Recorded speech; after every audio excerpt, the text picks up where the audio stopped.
Smart-looking people in this room. I'm sure some of you guys were probably in your school's gifted program. Do you know what I'm talking about? Did you have it in your school? Gifted and talented or whatever? That's where all the smart kids that go into a room on a Friday and do word problems and act like they were so much better than me. I was very jealous. I was in my school's re-gifted program, which is so close, and yet so far. Now here's where I bring this up.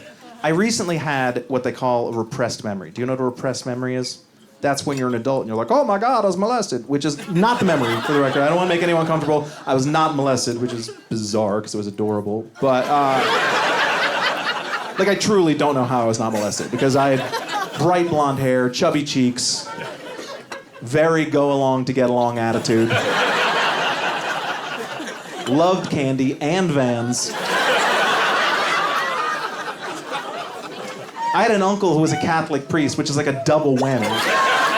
Like if you were on Family Feud and the category was like top 5 and uncles ding, priests ding, like that's 1 and 2, nothing. Cub Scouts, nothing. 10 years in the drama club, not even a hand on the knee. Unmolestable, this kid. I prefer to imagine that all the pedophiles in my town looked at me and thought maybe it was entrapment. Do you know what I mean? Like, I was simply too good to be true. Like, do not go near the Finnegan kid. This is clearly a setup. Sorry, here's where I bring this up. This is something I had blocked out for like 25 years of my life, and I only recently remembered this. In 4th grade, for 3 months, I was in my school's gifted program. Yeah. Showed up on the first day of school.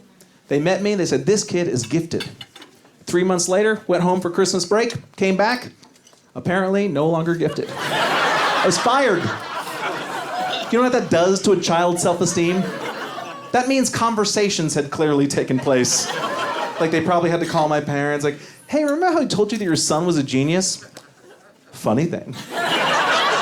No, we tried. He just chewed rings and number 2 pencils, which is true. Every Friday they give me 4 number 2 pencils and I would just chew little rings because I wasn't breastfed. But that's what happens. I guess I kind of dodged a bullet. I don't think you want to go through life as like the dumbest genius.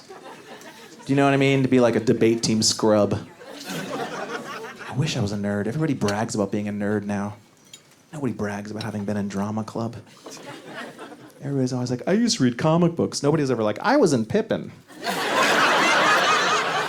no pride in drama club. Any of you guys in the school play growing up? Had to talk to people? Yeah? What was one show you were in? You were in Annie. Who'd you play in Annie? You were an extra. Supporting role, that's cute. No, the world needs extras. That's important. But I was a lead role guy. That was more my preference. But not trying to make you guys feel uncomfortable, but you are in the presence of a former Danny Zuko from Greece.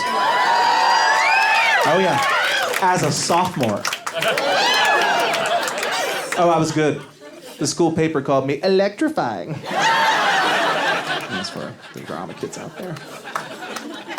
I was also Little Abner, and I was in an all-white production of The Wiz. Because that is how New England does it.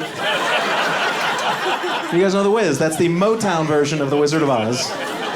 So that was my Massachusetts town's way of saying, hey, black people, you can't even have this.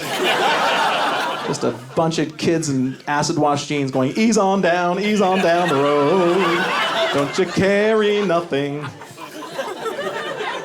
Such shame.